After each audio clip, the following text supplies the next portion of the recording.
Hey, ladies and gentlemen, welcome to All Burgundy and Gold Everything. I'm Glenn.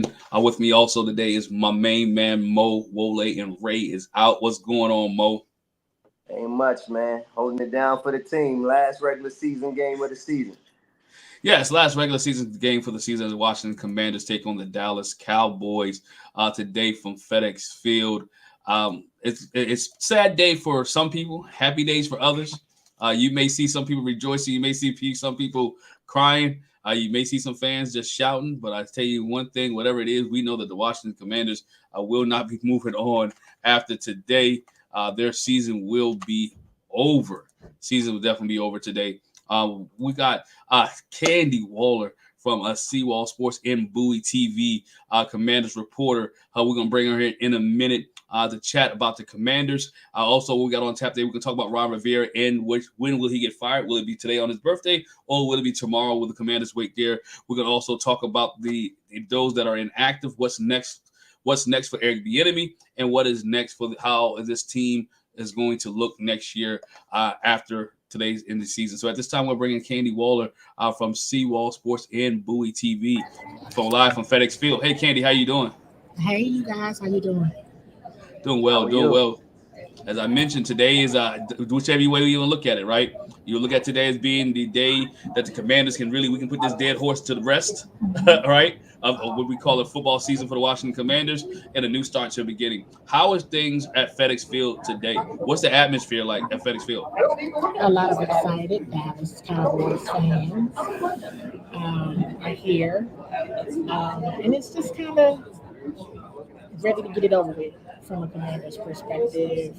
Um, I mean, the guys who are active are going to play. They have something to still play for. I mean, you would think you would still want some decent film out there on yourself in the event or when in the event you become available, right? So, um, I think this is a shock. I think the last maybe few weeks, it's like just going through the motions because of when the season is and where we are. But I think folks are really shocked by how this season turned out. Like, you know, it could not have been probably worse. That was definitely not anticipated. Now, you think people are shocked because of the offensive side of the football, or just as a whole, as a team, I as think an the whole organization? right. I think the whole team and organization. I really do believe that Coach Rivera and the coaching staff believe they have everything they need to win, right, or at least be competitive. The lack of production and just overall inefficiency of the defense is probably the largest thing. The regression of Sammy is probably something else that was a shock. They knew that he was going to be developing throughout the season, but the fact that he got regressed is a shock. Just I think this team had high aspirations for becoming a division game.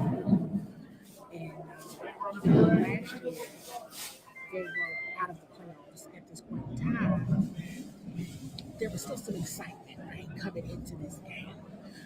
Players were still ready to play Dallas, and it's not like that right now. So what you're saying is that the last game of Ron Rivera's season, Ron Rivera tenure as the head football coach of Washington Commanders, this team will probably come out flat. Yes, once again.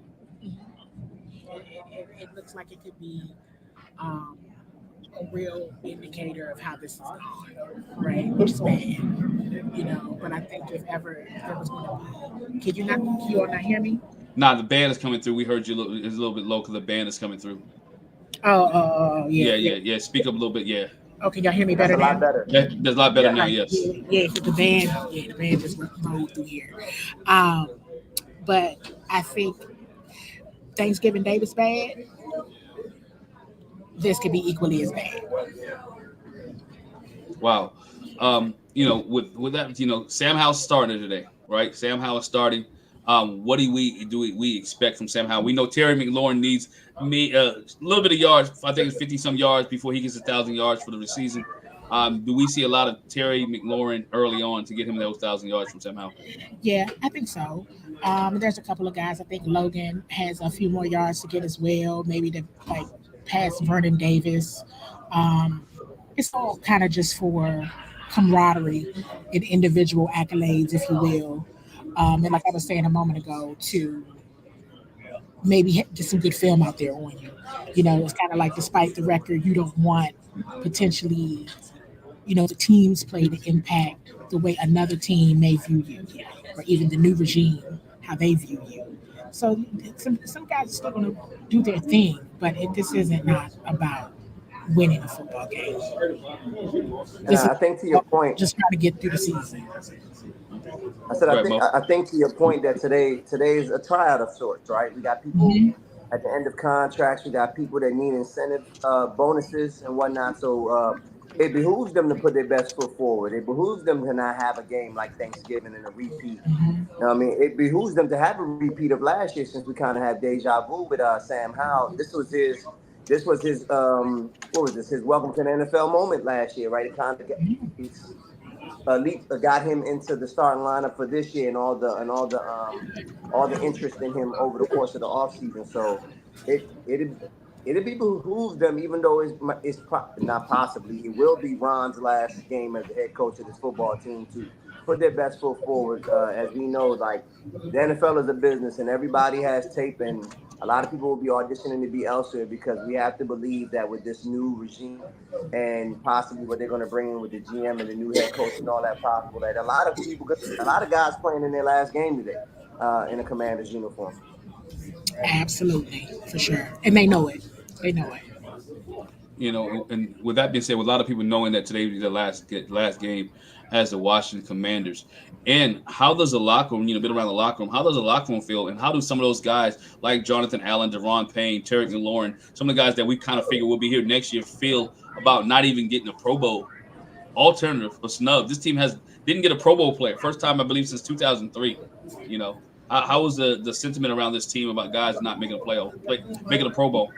I mean, they felt like, hey, we didn't deserve to make the Pro Bowl. Okay. It wasn't like nobody feels snubbed. That's for sure. Nobody's like got a chip on their shoulder, feel snubbed. They're like, hey, listen, we didn't deserve that. We didn't deserve that accolade this year at all. And considering the caliber of players, I mean, they were just many of the guys, all of them that you just named were in the Pro Bowl last year, Mm-hmm. right? The team had what, four Pro Bowlers, two alternates, and the alternates were able to go. And they know the caliber of players that make that Pro Bowl. They just talked about it a lot, about the camaraderie and just listening to how those guys talk about their teammates, the culture in their organizations. They know they didn't play on that level, not even close. I know it's disappointing because to go from a year where you're looking at four starters and two alternates to zero. I mean, Trent's Way didn't even make it. It's like we were really this bad this year. Yeah, we were really that bad. And Yeah. I think to your point, the leader of that pack has to be Deron Payne. I'm thinking coming off signing a $22 million contract, a career year last year. Like, this was absolutely the opposite of what we expected from him this year, right? So if he's not one of the guys spearheading the charge to getting the Pro Bowl, especially when you ship Montez Sweat out of here and he earned his first one with the Chicago Bears, I think that sentiment reigns true. Terry McLaurin, unfortunately, quarterback situation has not favored him in his career here. Like, we all know the type of talent that he is and what he should be producing. He should not be waiting till the final game of the season to try to crack over 1,000. I think that a lot of things are on display today for why this team underachieved.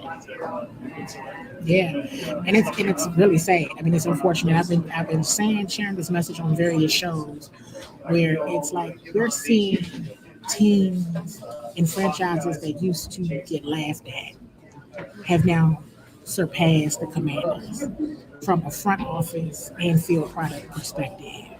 I mean, both the Texans and the Colts, they went through drastic changes last year, won 9 games this season. Yeah, the Colts didn't make the playoffs, but they won 9 games. The Pittsburgh Steelers, as much as they go through and have been through this season between injuries and overall play, they still ended up winning 10 games this season.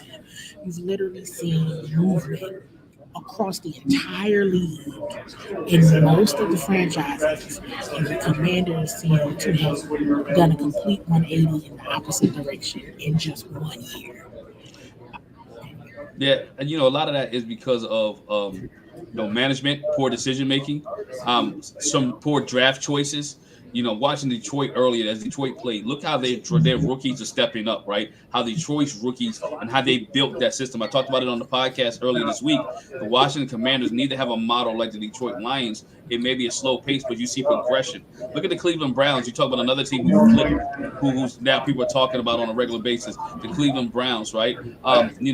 Those are the types of teams that used to be laughing stock. When you said Detroit, laughed at you. Laughed at them. You said Indianapolis, laughed at them. You said the Houston Texans, right? Just last year, the Houston Texans were god awful, right? And those teams with good head coaches, look at the difference.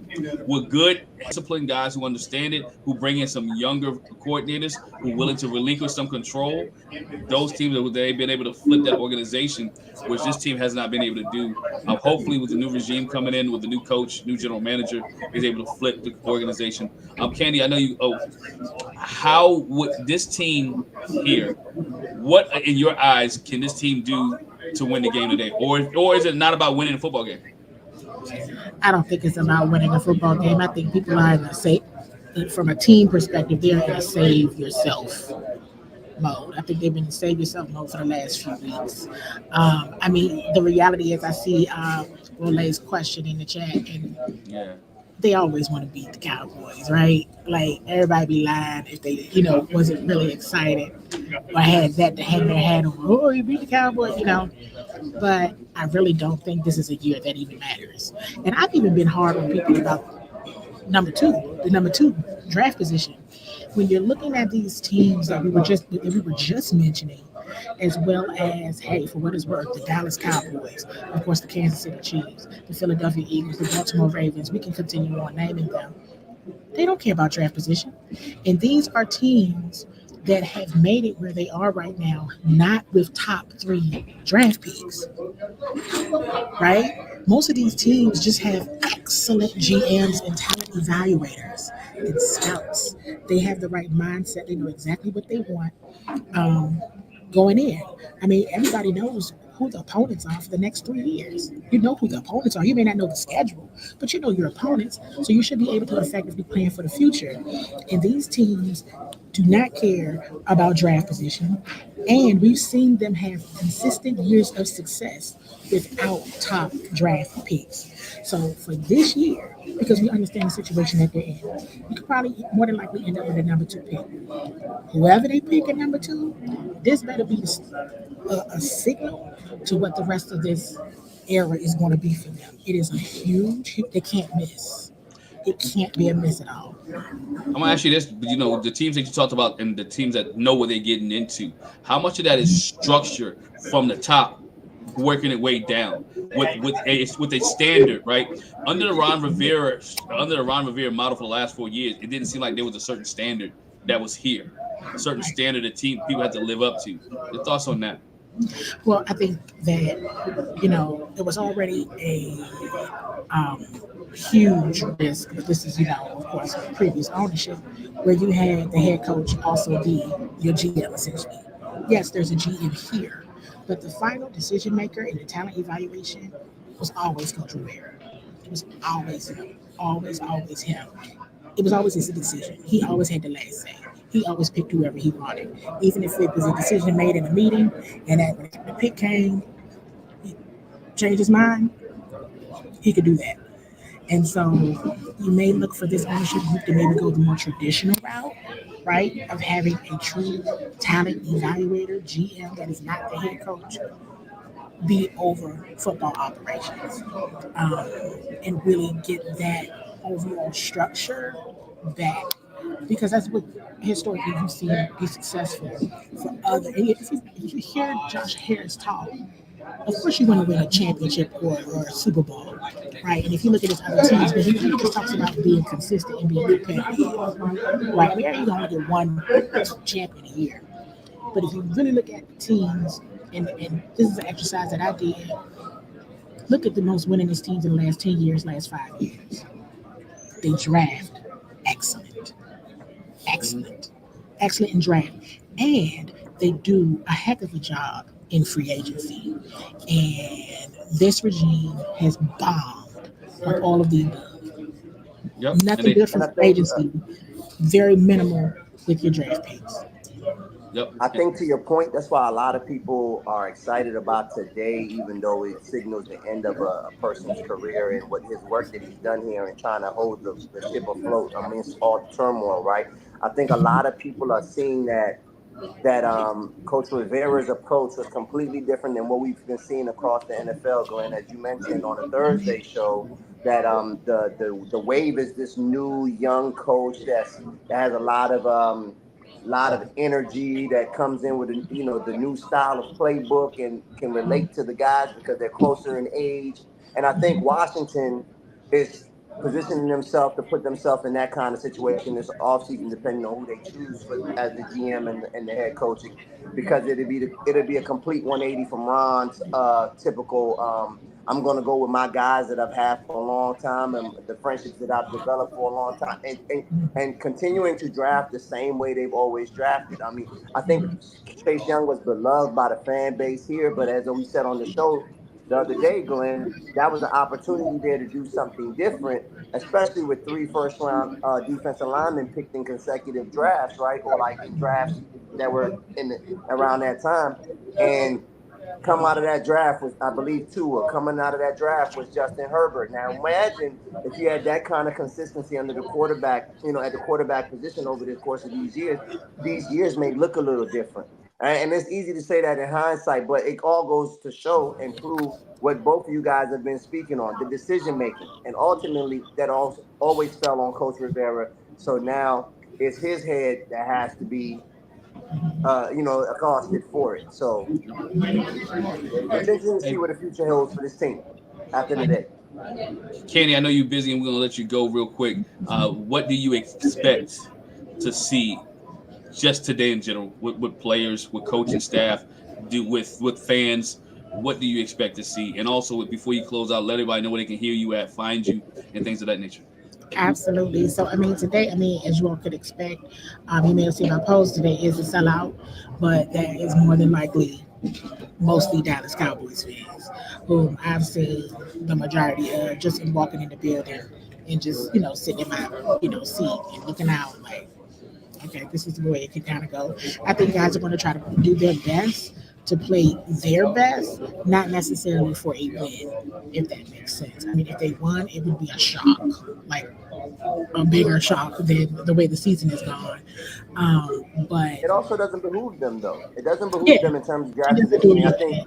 anything. I believe that the Patriots have every reason to lose today, Glenn, to secure the number 2 pick because of their strength of schedule. So, with the Patriots having every reason to lose, the Commanders absolutely have to lose in order to give themselves a Yeah, shot at one of the 2 guys that we know. it doesn't do anybody any good, to potentially, get injured or just whatever. And it's unfortunate to say that because you see the majority of the league has so much to still play for, and this team just does not. So hopefully, the only thing I'm kind of hoping for is that they just don't embarrass themselves like they did on Thanksgiving. That's the only thing I can really hope for their own selves, and just to go out. Tomorrow morning we'll have to do locker room clean out, and I'll be honest with y'all, this is kind of tough. This is kind of tough for everybody because it's been bad ever since Montez and Chase got traded. Because you can't trade both of those guys and make somebody believe that you want to You win, want to win. right? Yeah. Absolutely true. It's your actions didn't match your words, and people are not stupid. Yep. So um, at this point, it's kind of like, hey, just don't embarrass yourself, don't get hurt, Yeah. and do what you got to do to secure the number 2 pick. Yep. That's it. That's it. Candy, where everybody can follow you on social media because there's gonna be a lot of breaking news here lately, and I know they want to be able to follow you and you want to be able to get those clicks, likes, and subscriptions up. So tell everybody where they can follow you. Yes, definitely. On Twitter, we'll be popping red hot. So you can go to Twitter at CWall SE or at Bowie TV Sports.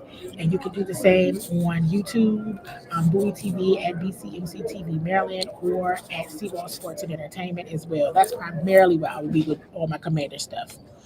On behalf of Wole, Ray, and Mo, we really want to tell you thank you for rocking with us all season as we endeavored to do pregame, and you've been rocking with us each and every week. We want to tell you thank you, appreciate you, and we love seeing your smile. So hopefully we can do this again next year.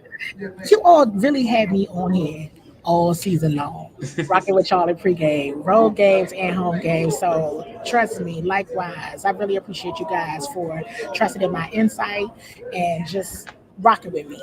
So that means says a lot about you guys and your character and who you are as individuals and professionals. So I really appreciate it. Thank you so much. I know, Candy, appreciate. Thank you, and go Commanders. Talk to All you right. soon. See Bye-bye. ya. Ladies and gentlemen, that was Candy Waller from CWall Sports and Bowie TV. At this time, Mo, we're going to go ahead and bring in D. Mitty and George Templeton to finish our discussion, our pregame about the Washington Commanders. What's up, George? What's up, D, man? How y'all feeling, man? Feeling good, man. Echo everything you said about Candy Waller. She's been great on this show all year. Glad to be here talking with you guys about this. I figured you were starting at 3:30 because we don't go till 4:25. I didn't think we were getting the early start here. Not early start here, man. Early start 3 o'clock to about 4, and I know nothing wrong with that, man. I'm glad you guys came in. As we were talking earlier to Candy, I want to get you guys started. George, I'm going to start with you. What are you looking for today from this Commanders football team? We know we have some inactives, right? Sam Howard starting. Ron Rivera's last game. What are you looking for? And then after George D, you can go ahead and answer the same question. I think I'm looking for Sam Howell to put some good tape down because it's been a while, and he's got to. He needs to show whether it's here in Washington, and I believe it will be. He'll be here in Washington next year, or for somebody else down the line, that these last 7 to 8 weeks haven't broken him the way, honestly, I think most of us think that it has. So, for his sake, I hope he has a really good game today. And just some of the other guys who are on there who might be playing their last game for Washington and who are going to be free agents, they gotta show something today. The Cody Bartons of this world and a few others, they gotta try to do something today. I don't expect much, to be honest, but that's what I'm kind of looking for. Yep. D, same question, man. What do you expect for this team today? Man, first of all, I appreciate you guys having me on, man. First and foremost, salute to you guys. But what I most definitely feel like is going to happen today, you're going to see some guys that are on, that's wearing these burgundy and gold colors that want to actually play for their future. Now, will it result in the outcome of a win? I really don't think so, because I feel like this Dallas team, they are trying to secure their position in the playoffs. So I don't think it's more so Washington laying down. I think it's going to be more so Dallas. Hey, we need this win to cement where we're going to be. I think they're going to be like second or third, and they probably want the second place to get the home field. You feel what I'm saying? So, and with Sam, I think George hit on something too. I believe Sam wants to put some film out there, and I think that some other guys in that building want to see Sam put some good tape out there against teams like the 49ers in Dallas, and to evaluate where they're going with the quarterback position. So I feel like this is more so an evaluation game for Washington and pole position plays for Dallas. I think to your point, Dallas, this is deja vu from last year. Dallas has something they got to lock in and really fight for today. We knew it was Sam Howell's coming out party last year. Dallas having something to play for, I think, is a little different. In to tie it into what Sam can put out on the field today, it's going to be rough because Dallas's strength is that front seven on their defense, and Washington's weakness on their offense is the protection. And we know that with Dallas having something to play for, they're going to try to get to Sam early and often. They're going to try to rattle him early, and feed into that lack of confidence that may be there and whatnot. So it's going to be interesting to see what Sam is made of, especially with a lot of the draft pundits thinking that Washington's going to have to go to his alma mater to go get the replacement also. So there's a lot on the line. We know guys like Antonio Gibson and guys that were in their last year of their contract have something to show to other people. It's probably not going to be here. So it's going to be interesting to see what kind of fight the team has early, because if they're not in it early, I think it's going to be a landslide after a while. Yeah, and some of the notable names of guys who are really fighting big names. You have Curtis Samuel, Antonio Gibson, that are definitely one or two names that are looking for looking for homes that Washington really likes, that contribute a lot to this team. This year. Guy the coach who's looking for a new home, Ron Rivera. I'm gonna get to him in 1 second. I want to put a comment up here from Mark Anderson. Mark Anderson said, "Look, fire Ron and begin a new beginning," which we all know. we all know that's going to happen today. Ron Rivera earlier on in his press conference this week said he wanted to leave this team better than he found it. In your opinion, this is his words, not mine. In your guys' opinion, did Ron Rivera find this team? Is Ron Rivera leaving this team better than he found it?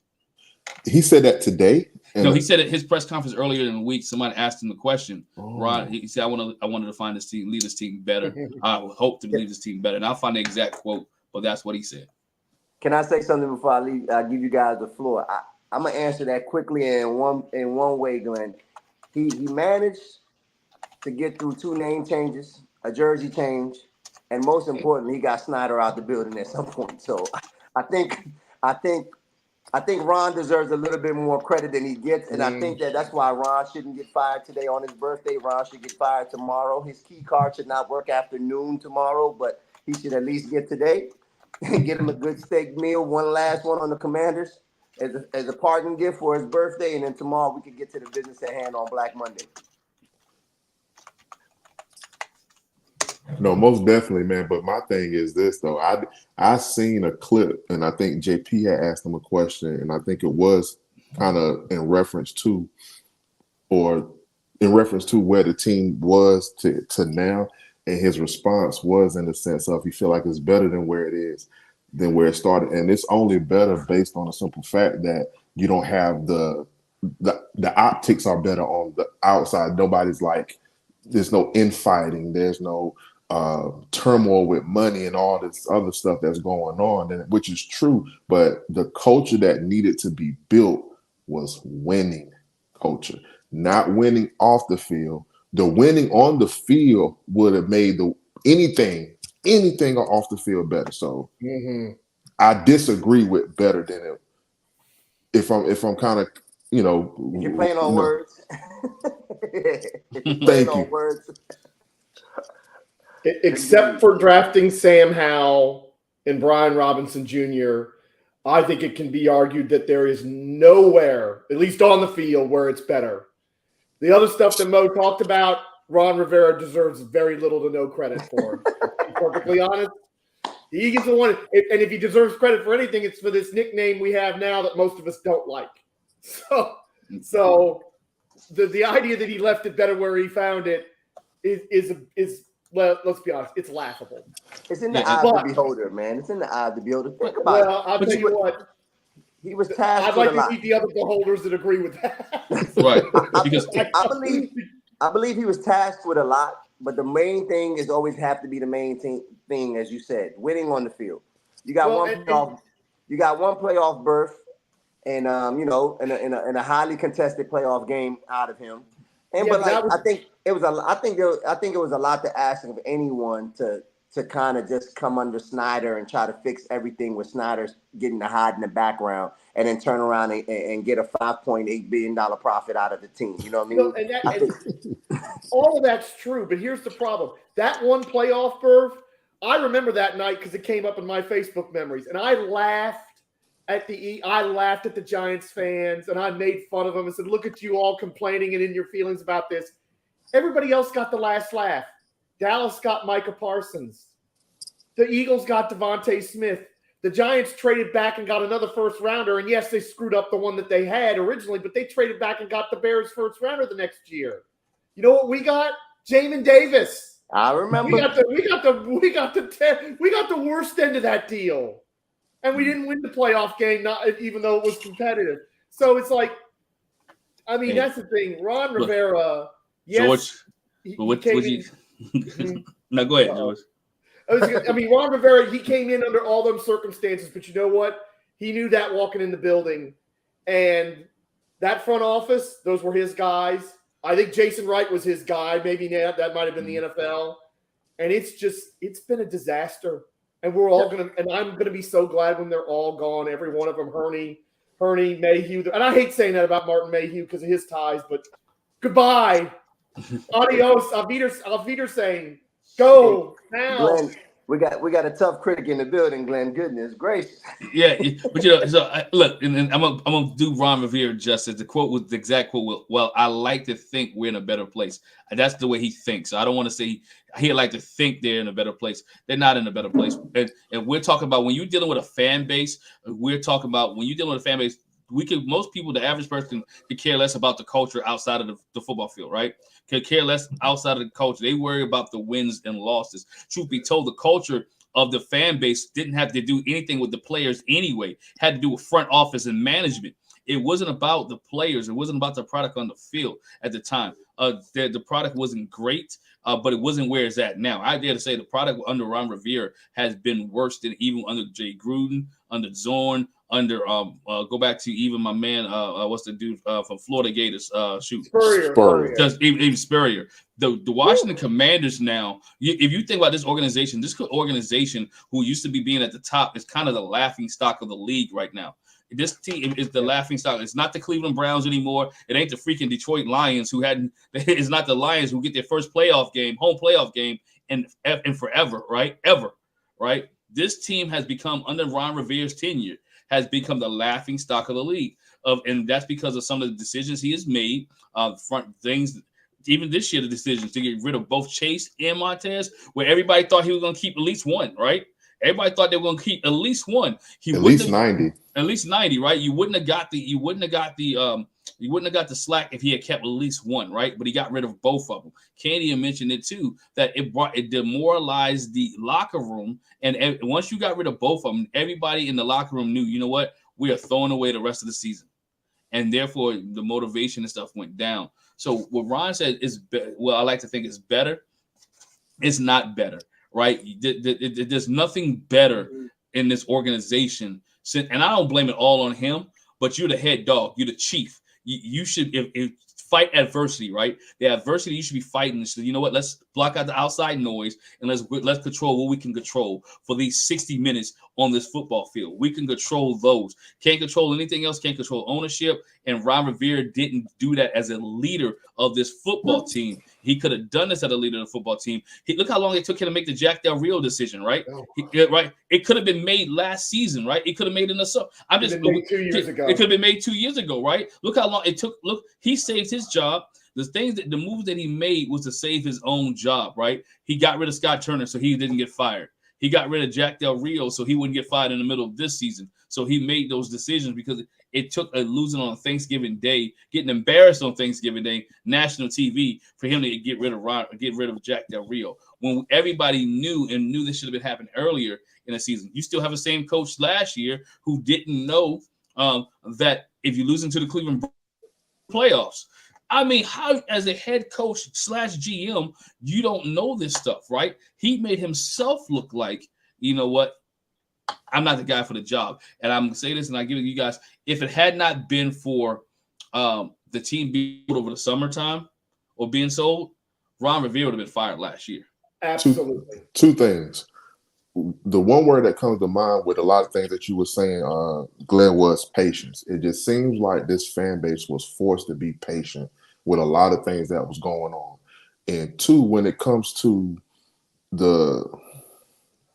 something I was thinking about before, when I think George was pointing out like everybody being gone and Jason Wright and then Ron's position, it just seems like the way that they structured the decision making, and Candy kind of hit on it too. It just seems like they structured it in a way that it wasn't built for winning in their minds, yes. But when you're talking about a coach like Ron Rivera and trying to galvanize young men, I think he should have hired a coach that he felt that was more younger and invigorating for this particular team, and have him be more of an executive rather than a coach, because to me his demeanor and his coaching style didn't breed or give energy, high energy, if I should say. Mm-hmm. So you don't think that the addition of EB and then within the first week of training camp, players complaining about he's too tough and things like that was the shot in the arm that he was trying to do right there? It was, but it was all too late. And it goes back to the first thing I said, patience. Yes. Now we have to be patient with the fact that EB can do the job they wanted done, And now it seems like I'm not gonna say we're. It seems like fans that I've come encounter with are like they don't even want EB back. They don't want that particular coach, and it hurts him. It cripples EB's coaching resume to an extent in my, my mind. We asked. I'm not gonna say we asked the impossible of Eric Bieniemy, but we asked a lot of them. Just to interrupt before I continue. Touchdown Saints, 41-17 Saints. That is great news for Operation Top 2 pick for Washington. Great news. Unfortunately, it looks like the Jets might be about to put the Patriots away because they're down there close and they're up 6-3. But everything you said is spot on. Washington fans have had to be patient with things they didn't want to be patient with, so that when things turn sour with Eric Bieniemy in this offense and Sam Howell, there was not going to be any patience. And again, we asked so much of Eric Bieniemy. You're going to come in here with a franchise that's been mediocre, with a quarterback that started one game and didn't get the grounding that he should have got last year. And I will keep saying it till my dying breath. Sam Howell should have played 7 or 8 games last year, not 1. And I think this year would have been a lot better for him and for Eric Bieniemy. And we're asking him to and the best point is the one Wole made so eloquently last week, which was we're asking them to carry a defense that we all think is good but turned out to be awful. This is the worst defense in the NFL in total defense, and I think they're 31st or 32nd in points allowed, and we're asking a new offensive coordinator with a quarterback with 1 start in his second year in the league to carry that. And we're all and that's the thing, and that's where Wole is so dead on about all this. Everybody's blaming them and saying, "Oh, Eric Bieniemy's terrible and Sam Howell's terrible." What about the other side of the ball, for God's sake? Yeah, that's where all the first-round picks are. They're on that side of the ball, and they stink. And Eric Bieniemy's not getting a fair shake here. But let's be honest, he hasn't gotten a fair shake in a lot of places, and some people are recognizing it because you're hearing his name for Carolina. You're hearing his name for other potential job openings. And look, and as has been pointed out on this show and others, look at that mess in Kansas City without him. Now, some of that's lack of talent at wide receiver, but some of that's him not being there. And I'll tell you this, whatever happens with turning this roster over, I hope that the players that complain about Eric Bieniemy are out of here. I don't care who they are. Because Eric Bieniemy is what a lot of these people needed. They needed a kick in the butt because they had to, Scott Turner wasn't going to get in anybody's face and light a fire under anybody, and they were garbage under him. They were a mediocre offense. It's like people are talking about, oh, they're only averaging this or that or the other. We got to 30 points, 4 times this season? 5? Yeah. It's been a long time since that's happened in this town, in Washington, with an offense. So, I think everything you said is right, but I think it's really the lack of patience. Is Eric Bieniemy's the one taking the brunt of that. It's not fair, but unfortunately, lots of things in life aren't fair. And the ironic part of that, George, is the games that you scored 30. The other team put up 30-something too. Well, exactly. Yeah. Man, Jack Del Rio, but it was the fact that he wasn't gone 2 years ago. I had a soliloquy about that on this show before. I don't need to do it again. It is definitely a defensive issue. I mean, if we asked all of us coming into the season, and we all did predictions, we were all on different shows, and everyone predicted this team to at least be 10-7. Some predicted them to be 11-6, something of that nature. And to see the debacle, see the downfall of this team, this organization this year, has been a tragedy, right? And it's not all on Eric Bieniemy neither, because again, he's playing with a rookie quarterback, as we talked about. It's the job of the defense to stop plays. It's the job of Ron Rivera, and Mayhew. I'm going to go Mayhew, right? To know that you need linebackers, right? And you brought in Cody Barton and not signed Cole Holcomb to stay in this organization. You didn't get Bobby Wagner, who's a Pro Bowler this year. Man, not added. He's a pro. I'm going to say it one more time. And I've been a Bobby Wagner, who was a free agent out there, who was a late free agent, nobody wanted to pick up, and you had the money to get, who's this year, it had a Pro Bowl season, could have had him teaching Jamin Davis and some of the young guys how to play linebacker in this league, and Bobby Wagner still doing it at a top level and is a Pro Bowler. Those are the type of things when you look back at this regime and say, you know what could have been if he got out of his own way, if he allowed, not selecting. Emmanuel Forbes is great, right? Understand that. Knowing that you needed an offensive lineman, some young offensive lineman, selecting an offensive lineman instead of Emmanuel Forbes, because you had some safeties that you could have developed and trained at that moment to give up to get bigger, but you went for a corner. So especially when you go 2 DBs back to back, first 2 picks in the same draft. So, but I think. And when you wasn't getting torched, and you wasn't getting, it's not like this defense was getting torched in the secondary last year. They wasn't getting torched like that, right? They was coming along. And so not like you didn't have a St. Juice coming off, not like you didn't have a Defoe. It's not like you didn't have people that was in the building that all you needed to do was teach and train and develop to be what you needed to be. But you want to hit your wagon to a rookie coming in. But D, I saw you clapping, man. But preach. Absolutely right. By the way, congratulations to Todd Bowles, former Washington Redskins safety. The Bucs won the division today. 9-0 over Carolina. Love Todd Bowles. Would have liked to have seen him here as a defensive coordinator for a new coach. That ain't happening now. He's sticking around in Tampa. Can I ask a question real quick? And it's football related, but it's kind of off subject too at the same time. As far as like coaching candidates and people that are out there, have you guys either had an opinion on or can see a guy like Byron Leftwich coming home? Go ahead, Glenn. In any capacity. You go first, George. In any capacity, not as head coach, any capacity, whether it's quarterbacks coach, whatever. I would love to see him on the staff as an OC or a quarterbacks coach. He's had some good years doing that, and of course, you know, there was some talk about him getting the Jacksonville job before Doug Peterson, but then there was a disagreement with the GM over there and all that other stuff. But I would be happy to see Byron Leftwich. Byron Leftwich was a pros pro when he was in the league. I think he's pretty well respected. Yeah, I mean, he had some tough times in Tampa last year, but they didn't have diddly squat for talent last year after Brady retired. So I would like to see that. And again, you know, I think when you're building the staff, whoever's going to be the coach, if it's an offensive coach, you need a DC who's been a coach before. I think that's where you get your experienced old head coach that's done this. Like before Tampa Bay turned this season around and I thought Todd Bowles was a goner there, I'm like, if we get a new coach and he's an offensive guy, please hire Todd Bowles. Not going to happen now, but somebody like that. And then you build out. And I mean, Byron Leftwich, I think he's been an assistant now 6 or 7 years in the league. I think that's the kind of guy you want in a position like that, a QB or even an OC. So QB coach or an OC. So yeah, Byron Leftwich would be somebody that I would hope to do coach whoever it is. If he meshes together and it's a philosophy that works, let's have that. That'd be a good fit. And to your question, I think that's something we discussed on the show the other day, Glenn. Go ahead and offer what's your solution? You know, to me, Byron Leftwich wouldn't be a bad, because again, he worked at a top level. Let's not forget, Byron Leftwich does have a Super Bowl ring with the Tampa Bay Buccaneers in Tom Brady, as him being the OC there, right? He know how to develop a quarterback because he played quarterback in this league. So you can take a Sam Howell underneath his wing.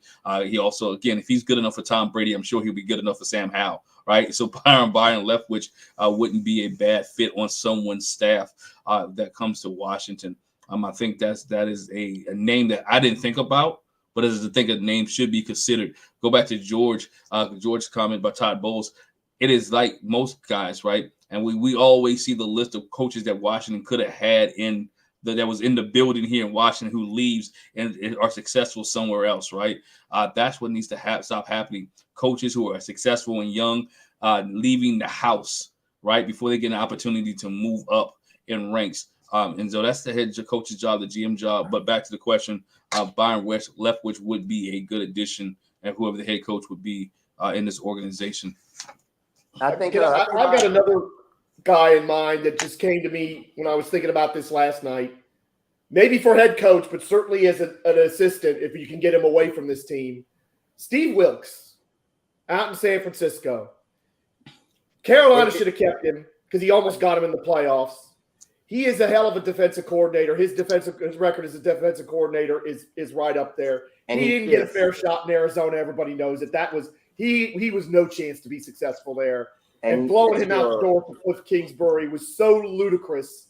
I don't even know where to begin. I hope, even if, for head coach or for defensive coordinator, that they take a long look at Steve Wilks, because he's a guy who's been coaching his tail off most of the last 5-6 years, and I would love to see somebody like that in the building for Washington. I think it fits your narrative of having a guy on the defensive coaching experience that also has been a head coach. I think that will come. I think that's certain. Who I was thinking about was, I know Brian Leftwich would do awesome with the job, but I think this 1 year off is kind of putting him on the back burner for a lot of people, especially when he was on the back burner for a lot of people when he was in mainstream. You know what I mean? He was in front of everybody. Tom Brady was over there breaking records that we didn't think he would break at 43 years old under his stewardship and whatnot. You know, Bruce Arians basically just turned over the whole offense to him. And that said a lot to me about Byron Leftwich a long time ago, because we know how Bruce Arians is about his own offense and how he likes to see the product based off of his experience and his reputation with quarterbacks, what he did with Andrew Luck and all Brent Roethlisberger's along the way. I think that this job, I think that a name that we've been seeing, I thought Glenn was going to speak to, was we've been hearing about Jim Harbaugh, right? But I think that would not be a great decision, because the separation of church and state, if I can say it that way, in terms of the GM and whatnot, we've known Harbaugh's history of wanting to run the show. He's one of the guys that wants to go grocery shopping and cook the groceries himself also. So I think you have to stray away from guys like that. I think Dan Quinn is a really, really good name over here. If he's willing to come up north from the division rival, I think his expertise on defense will lend his hand to the struggles of this team this year. Typically, when he was in Seattle, Earl Thomas was a big name, right? But everybody else was like a 5th rounder or a 4th rounder with Cam Chancellor. But it goes back to the way that we draft, but the way that the Commanders are going to draft going forward with the GM and pairing them together, getting like-minded individuals in here. And then first evaluating the talent you have. We know that certain guys aren't going nowhere. Emmanuel Forbes isn't going anywhere, right? He needed a longer leash this year, or he needed to play that was advantageous to him outside of the way that Jack Del Rio wanted to play him and whatnot. And I think we saw that on display. So there's a lot of questions, but I think Dan Quinn, that somebody like of that ilk, I wouldn't mess with any of the Philly coordinators. I wouldn't, these guys. The guy up in McDonald up in Baltimore is another one. But those guys I question also, because if you don't have the foundation of the organization in place, like I no offense to him, in my opinion, I think Baltimore's defense is an easy defense to coach. I think because they have pieces all around, right? And they not only do they have pieces all around, they have depth. They do things like add a Jadeveon Clowney when nobody wants him, and he breaks his, he gets 10 sacks finally in his like 8th, 9th year in the league. And they get the most out of him, right? Kyle Hamilton, who was right there for the Commanders to draft 1 year, and they moved back and picked Jahan Dotson as a Swiss Army knife, unlike we've ever seen, right? Then they do things like add Roquan Smith before they signed Lamar Jackson, when everybody was going crazy thinking they weren't going to sign Lamar. Now look at Lamar. Lamar's in the MVP. Lamar's about to be the two-time MVP in 6 years. And if he messes around and he takes this as far as he's supposed to take it, Baltimore looks like fools for not giving him his money early on, right? So other organizational things have to be in place. So I think starting with the GM, I think that'll give us a lot of insight on how this team goes, right? If there's a GM of prominence or not. Let's get some of these fans' questions in real quick. My man Thomas Kennedy says, take the guy from Baltimore. He likes the Mac McDonald situation there. I don't think it depends on where Baltimore goes. If Baltimore goes to the Super Bowl, that guy not getting out of that building, right? And not letting that dude go. Let's go here. Here we go. Andrew O'Connell says, need the Cowboys to win if we want Caleb Williams, right? If you want Caleb Williams, you definitely want the Cowboys to win on today. Tay says this. Tay said, we was forced to do a lot and get nothing, right? And get nothing. Who was forced? Robert talking about Ron Rivera was forced to do a lot and got nothing. My man Jay Nash says this. Let's go Commanders. Hey, we all want the Commanders to go. I would like to see a good showing, but at the end of the day, what will you get from them? And here we go. I honestly be upset if we win. I always wanted to beat Dallas, but I don't want to mess with this draft position. Do you think that's the sentiment? Do you think that's the sentiment of most fans today, that we want to beat Dallas? You always want to beat Dallas, but you don't want to mess with the draft position. Do you guys think that is the? Listen, man, this Absolutely. is all. That's an easy question, an easy answer. I've been joking all week, but this is all in for Drake May. Stop playing. Well, that's the thing with the Bears, though. Coaching staff. The Bears should be on a 7-game win streak right now. They blew True, 2 games in the fourth quarter where they were up double digits. They'd be in the playoffs if they'd have won the 2 games. Are we sure Justin Fields is not going to be there next year? That's my dilemma too. Justin Fields might actually be in Chicago next year. I can't see it. I think he's going to be in one or two places. He might be back in Chicago or Atlanta. Yeah, but if you follow me on Twitter, my Avi is Justin Fields in Burgundy and Gold. Let me tell you something. Justin Fields, no matter what he does right now, he has to go. Chicago's playing with the church's money. They got the #1 overall pick, and it's not to nothing that they've ever done. It's not to anything that they've done. They're in contention for the playoffs in the 10th pick. You know what I mean? Like in general, they're in contention. What they did this year resulted in the 10th pick in the draft, which will result in, if that was the case, keep Justin Fields. But if you're getting a free #1 overall pick and it's Caleb Williams, and you look down the pipeline at quarterbacks and there's nothing but Shedeur Sanders there next year, like you have to make this pick because you have 2 in the top 10. If they mess around and lose today, they get a first and a 7th or 8th. You change your entire program with that. On Justin Fields then. Huh? Shouldn't Washington be thinking about Justin Fields then? I tell you who I think should have eyes on Justin Fields. I think with the masterful job that Mike Tomlin is doing up there in Pittsburgh with that carousel, imagine getting a player. It has to be a team that has something that they can offer because you're going to have to turn around and pay this guy, right? Because nobody's going to pick up the option. They're not going to pick up the option for him, so you have to pay him 1 year earlier because if you don't pay him, you waste the draft positioning and he's going to walk out the door. So you have to be committed to Justin Fields. And I don't think there's enough tape by anybody, and especially the way his fourth quarters are panning out. I saw a stat about his fourth quarters the other day, which is leading. That's why Chicago's still debating on him. Even though the talent is there, it's not matriculating. And they have a defensive-minded head coach, and they don't have the proper offensive staff to get this kid where he has. And it's almost like the writing's on the wall. You get a chance at Caleb Montgomery. Go ahead. But I'm saying that's the thing, though. You have a kid, and you see the coaching not there, not the kid's talent or athleticism, right? He has rushed over 1,000 yards. He can throw the ball down the field. He made DJ Moore a household name again against us, the Commanders. He's hitting DJ Moore there now. Now, coming to Washington or go wherever else where they have more multiple receivers, the kid is not a bad quarterback. Now, do you take a guy like Caleb Williams or Drake May, who you have to go take a step back? In my opinion, he's not going to give you Justin Field numbers the first year or two. All right, do this organization hit the reset button and then develop? Because everybody's not CJ Stroud, right? They're not going to put up those type numbers that he put up this year as a rookie. 22, 23 touchdowns, 5 interceptions, over 3,000 with 4,000 yards. I don't think you get that production out of Drake May or Caleb Williams, regardless of where they go next year. I think Caleb Williams. I think Caleb Williams. No, I know that Justin Fields is a pro and he's playing against pros, but you gotta understand. The first thing you mentioned was the kid ran for 1,000 yards, right? That's what you said. So when it comes to quarterbacks, I don't want that to be the first thing you say about my quarterback. I'm sorry, and I think most people don't want that to be the first thing you say about their quarterback. That's a plus. That's a bonus. But it comes down to the arm talent. Justin Fields' arm talent and Caleb Williams' arm talent is just 2 separate leagues. And you see the difference in them in college. And I think that's why Caleb Williams trained. Caleb Williams is fall off because he also has the same problems the Commanders does. His defense gives up an average of 30 to 40 points a game in college. If he doesn't score 40, they can't win. And I think that's why he fell off this year in terms of because the play is still the same. He's still out there being Houdini. He's still tossing it around the yard because Lincoln Riley's always going to make sure that fits the billing. But they couldn't stop a nosebleed at USC this year. And those tightly contested games that he was winning as a Heisman candidate the first year, he wasn't winning this year. But Caleb Williams is an individual talent. I think Justin Fields is going to even have to say is better than him.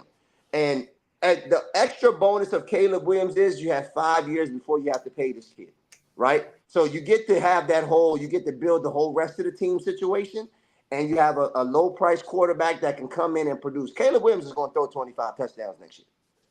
If he doesn't get hurt, he's special. He's special like that.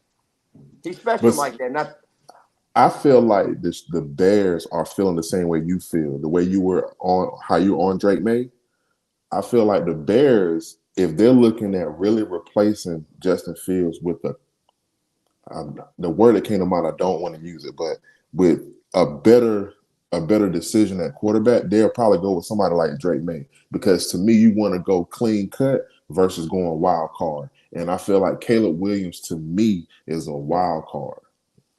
But with those weapons that they have there, his wild cardness, I think, like, he has a Mahomes-ness to him, like getting in and out of stuff that he shouldn't and throwing the ball places he shouldn't, and it's still being complete. The kid is supremely talented. Like, I don't know if you can go back to the North Carolina well in Chicago and get the fan base on your side with what they did with Mitch Trubisky. So they might want to stay away from University of North Carolina quarterbacks because if that go a different way, Glenn, it's going to be some smoke in that city. You guys already know Chicago. It's going to be bad. But, one thing about Caleb Williams, people are questioning his mental toughness and his mental adversity. And that's one of the biggest things. Unfortunately, right? They're talking about his mental toughness. And that's one of the things as a quarterback, you want your guy to be mentally tough. You want him to be the leader of the team. You want him to be able to stand up and command what people command have that presence about him. And again, I don't know if he was able to do that at USC. And we know how that panned out when he didn't play in the bowl game. Everybody started coming out. But I'm not saying Caleb Williams is not going to be a good athlete. It's not about him being a good athlete. The thing is, when you are drafting, will he fit into an organization, right? And is the organization willing to work with him? Even if Washington just end up getting the second pick, which it looked like they're not going to get the second pick, right? Will he fit into this organization? And you said something about 5-6 minutes ago. The key is you have to have a good GM and a good head coach or a good coordinator, as Dee was talking about, to be able to train him and to keep him to the place where you want him to be at, regardless of what organization he goes to. Somebody who challenges him, somebody who pushes him, somebody who can play this league. And that's why a Byron Leftwich or a place where he has a good coordinator, because you also said that the Bears don't have the staff. So if you take a Caleb Williams and you don't have the staff to develop him, you're hurting Caleb Williams more so when you're hurting your draft pick more than anything else. But you guys do know, when you get a new shiny toy, you get everything that the new shiny toy, all the accessories with the new shiny toy. They'll do that for Caleb Williams. They're not going to do it for Justin because they probably made their mind up about him already. And then and then you're looking down. At the end of the day, they're looking down the pipe, right? If you're looking down the pipe, Justin Fields is about to warrant a big contract. Even if you take the fifth-year option, you're stuck with him for 2 years to try to figure it out. And like the quarterback options in the future coming up that we haven't seen so far, when we project down the line, there's not too many of them. When's the next time you're going to have the number one overall pick? You don't go into a season or your future wanting the next number one overall pick, especially when you get one for free. I think that you have to go. Chicago has to.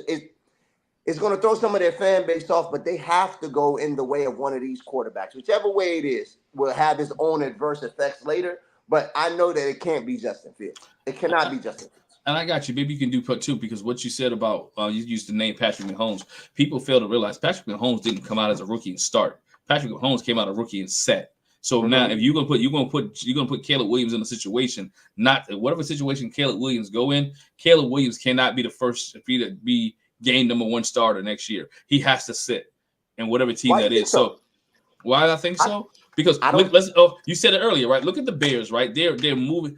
George said it too. They're 2 games away where they had big leads in the fourth quarter from making the playoffs with Justin Fields, right?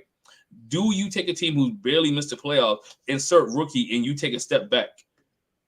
I think you insert rookie and it gets better because rookie has better arm talent and like a higher ceiling. You got to go back to Carson Palmer the last time a number one quarterback overall pick sat down. Yeah. And that was a different situation. Cincinnati had John Kitna. They were fresh. They had John Kitna. They were a year removed from the playoff before that. So it's going to be hard to sit Caleb Williams down, regardless of what team he goes to, unless you have a number one staunch guy in place. He's going to be a day one starter with the way that they talk about him. So let's get back to Washington and talk about Washington here too. To lose the day, as we mentioned, they still probably get the number 3 pick, not the number 2 pick. So Washington hit number 3. Washington, and we can take this from Robert White. The Washington Commanders football team will own the draft if we lose, trade it down a little bit, and get a lot of draft picks. Do you trade down with the number 3 pick if Washington lose the day, get number 3, or somehow?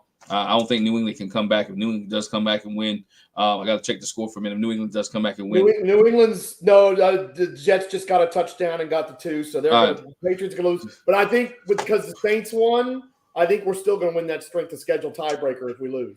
Okay, so if Washington gets number 2 and New England gets number 3, and this is a question I posed on the podcast, a question this week, and D, I'll start with you first. If you're Washington, you're the acting GM of this team or the new GM, Washington has a number 3 pick, right?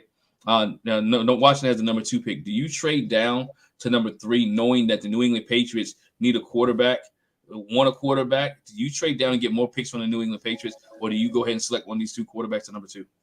Let me answer this question. If I'm sitting in the war room the day of the draft and Caleb Williams goes first, or Drake May goes first, and I'm looking at the board and I can get Penix in the middle of the first round, I'm going to trade down. I'm going to take Penix later in the first, and I'm going to stockpile with some and hopefully get an additional 3rd this year and maybe a late round pick and just stockpile in that position, because I'm a stockpile guy, and that's why I say that. And I know that's a hot take, but I look at it from that position because I want to add more youth to this team based on if we have the new GM, we have the new coach, and if it's a new GM and coach that is, let's just say it's Ortiz out of Baltimore, and he gets slow as the, and I'm just throwing out names. I'm just throwing it's not my dream guy. I'm just throwing out names. I'm going in that direction, and the OC is going to be somebody that's going to start working with this quarterback. So it's going to be new coach, new GM working together, along with a new OC working with a new quarterback in that particular mindset. But there is another option where I would stay there and just take Caleb. I think the Penix take, Michael Penix or Penix, however you say his name, is a hot take. You talking about hot? Because I understand the run that he's on right now in the college football playoffs, especially if he wins it on Monday. But I don't think that's the caliber of quarterback that this franchise needs. I think that if you're going to go quarterback, you cannot be this GM cannot take this job and be the GM that passed up on Drake May or Caleb Williams, and he had a chance to get either one of them, because you're already setting the precedence for the next 5 years by doing something like that. You have 5 picks in the top 100. That's already draft capital, right? So like trading back doesn't behoove you anymore, because what are you going to do? You're going to have 6 or 7 picks in the top 100. We know you're not going to hit on all of them, right? Like, so you want to, but we know you're not going to hit on all of them. You also have $90 million. You also have $90 million this offseason to fix some things around. And I use that against you in my argument, because for one, starting with Penix, it's not his run, it's his talent. I feel like as far as arm talent and in the right position as far as scheme, he can be of the ilk of a top tier quarterback. I'm not going to put him I'm not going to compare him to anybody, because I don't really like the comparisons. So he can come into an offense and give you top caliber, which is what we were expecting for Sam to be in that top 15. And then also with having that cap space, there are ways to manipulate that cap when going to free agency and get certain guys that can come in and help be more of a veteran help to this particular organization.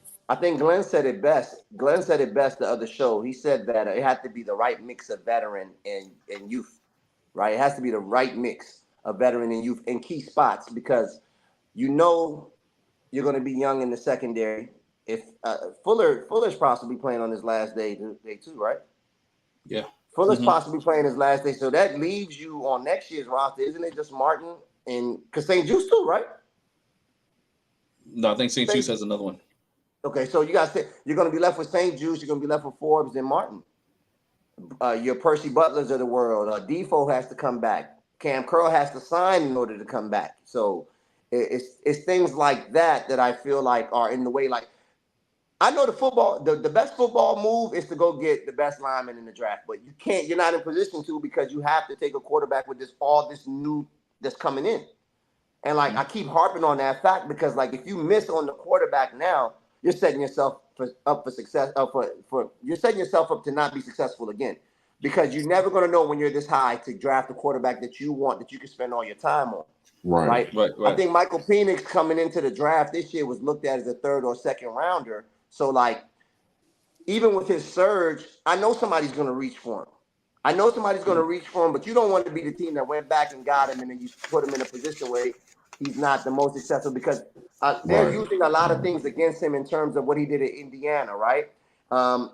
With his pedigree in Indiana. And then they're saying that, a lot of this success is because the Pac-12 is sorry on defense. And he has the best weapons in the Pac-12 with 4 receivers that could possibly play in NFL football at some day. So I think there's a lot stacked against Penix as a player, and I think that the combine season is going to help us figure all that out. But you know the guys. I like to think of the draft just where we're sitting at right now with the second or third pick and how things move. You're going to have to take the best player available in order to get this fan base on board. Got you. George, your thoughts on this? What would you do with your second pick, George? If Caleb Williams is picked one, and I have to thank Mo, because I'm now kind of starting to emotionally prepare myself that we're not going to get Caleb Williams, because I'm desperate for that to happen. However, Caleb Williams gets picked 1. Would I go from 2 to 3 if, say, I know New England wants Drake May and we're maybe taking Jaden Daniels at 3? I think I could do that, because you sit here and say, well, what are you going to do with more picks? Get more fresh blood in here. This roster, a lot of this roster is getting turned over. Some people have speculated up to 2/3 of this roster is going to get turned over, which that seems a little extreme. But look, if that's the case, trading from 2 to 3 when we're not going to pick Drake May anyway because we want Jaden Daniels, if that is the scenario, is something I would love to do. Now, see, I was the other way, thinking let's go from 2 to 1 to make sure we get Caleb Williams, and let's give Chicago a few picks because we got picks to give them. But you don't want to give up those what picks. You're saying, you don't want to give up those picks. No. What? You do not want. I don't think the Commanders should give up picks. Like, I think that's what's giving you guys the flexibility this year is the picks with the $90 million. But here's why that doesn't matter, because it's going to take 2 or 3 years of roster building to fix this mess that's been left. One thing you can say, this is a good job because you got Josh Harris as the owner, and you're going to have a normal, traditional structure for the first time since I don't even know when the last time we had a traditional structure with a real GM and a real head coach. I guess you could argue Zorn, but I wouldn't argue that in any respect. So that's the good part. The bad part is this roster is terrible. It is and it's almost top to bottom terrible. You know, we're paying a lot of money to 2 defensive tackles who didn't produce this year, and one of them might get traded. We're paying a lot of money to a wide receiver that's probably underperformed this year. The first-round wide receiver that we took last year was decent as a rookie and was terrible the rest of the time. That's a problem. The first-round draft pick this year at cornerback is a complete bust after 1 year. It's going to take a lot to rehabilitate that. Cam Curl wants a lot of money. He shouldn't be getting a big extension right now. If anything, I'd tag him. I'd do the tag game with him. So this roster, you can't fix this in one offseason and one draft. It's going to take bare minimum 2, probably 3. So for me, that flexibility, I get where you're coming from with that. That's not that big a deal to me because there is so much work that has to be done. This house almost needs to be razed to the ground and start over with. New foundation. As we have 14 minutes to game time. I want to give you guys two questions. I ask you guys to give me your keys to victory if you want the Commanders to win and your prediction on the score today. George, we start with you. Okay, I don't want the Commanders to win. I think the key to victory, though, is they're going to have to keep this ball away from the Dallas offense because even if the weather's bad, the way Dallas went through them like a hot knife through butter on Thanksgiving, you're going to have to find a way to have some balance. Try to hold this ball because that's what they did last year in that Week 18 game. I think they had the ball like 35, 36 minutes last year. Mhm. That's how they're going to win. But let's face it, they're probably going to turn this ball over again a lot like they did on Thanksgiving. If I see another Deron Bland pick six, I'm going to be pretty mad. But that's about the only thing about today that's going to make me mad. Because the weather's bad, I'm going to go for a low-scoring shutout for Dallas. I'm going to go for 21-0 Dallas. All right. D. I'm going to go with my score and I'm going to explain it. I feel like it's going to be a score of like 31. Well, let me say, 34 to like 14 or 34-17 because I feel like Dallas is going to control the tempo of the game on offense. And Washington is going to be trying to figure it out on offense because this offensive line, to me, cannot withstand that Dallas pressure, in my opinion. Man, the key to victory is to turn the ball over. And control it. No. The key to victory is to turn the ball over, make sure Dallas wins, get out of here unscathed, and let's get to next year. Hey, Amen, Mo. Amen. That's what's going to make everybody happy. So that's the key to victory. Now, no key to victory. They will not win this. I don't think they win this football game. The score for this Commanders, because that's all. And I say that because we've seen a team who's quit. Right, you've seen a team who's not been motivated, not been able to. We see a team who, not under this regime, has ever came out fired up for any football game whatsoever. Right, never seen them fire up under Ron Rivera. What makes anyone think they can come out fired up today when everybody know they're going fishing and clean out their lockers tomorrow? It's not going to happen, right? So again, Washington Commanders probably lose 35-7. Most people will probably cut this game off at halftime or take a nap. But please don't take a nap. Please watch the whole game. When you come back, come back for the post game because we'll be here talking about the post game with Ron Rivera. Have a little bit of press conference with Ron Rivera. We have a post game here, but check us out. Make sure you do that. Again, it is vital for this Washington organization and Ron Rivera. This last day, Mo, you mentioned it early. I should have put a poll. I'm gonna put a poll out there. Should they fire Ron Rivera on his birthday? Yes or no? see what the fans think. We'll see what the fans think. Get that man some grace. Hey, for a birthday gift for Ron Rivera, Josh, the Hall group, Harrison ownership group, fire the man on Tuesday. Don't do him dirty on Black Monday. give him an extra day and give him a gift. Give him a gift on Monday on publicly, like, hey, happy birthday, Ron Rivera, after the game, blah blah blah. Then on Tuesday, we have now relieved Ron of. We have decided to go separate ways. Anyways, hey yo, here we go. Doug, shout out D. He says he loves your sweatshirt, man. Love the sweatshirt. It's pretty nice. Pretty good sweatshirt. Hey, so as we get out of here, we proved that we can do this without Wole, man. No, I'm just kidding, man. Wole on vacation, well-needed vacation, well-needed time. George, D, we appreciate you guys for rocking with us here on the pregame. Game's about to come up. But before you guys get out of here, make sure those who following us on social media, whether it's Instagram, whether it's Twitter, or whether it's Facebook, do us a favor. Make sure you subscribe to All Burgundy and Gold, everything, this YouTube channel. If you in the chat right now on YouTube, you haven't hit the YouTube, has not hit the subscribe button, hit the subscribe button, hit the bell notification. If you've been watching this for the last hour and 30, and then hit the like button. If you've been watching this for the last hour and 13 minutes and you ain't hit the subscribe button, what is wrong with you, right? You know you laughed, you had some good time, you had some comments. If you commented and you ain't hit the subscribe button, what is wrong with you? Hit the subscribe button, right? If you're on Facebook, you watching on Facebook, go over to YouTube, subscribe to the. If you're a member of the Facebook group or the Facebook page, just go over to YouTube and subscribe to the YouTube page as well, right? And make sure you do that. But check us out today after the game. Whenever the game ends, we'll be back here for the post-game show, talking more Commanders football and talking about the ups and downs of this football game. You've been listening to All Burgundy and Gold, everything powered by the Urban Sports Scene and Fox Sports Radio 96.9 FM,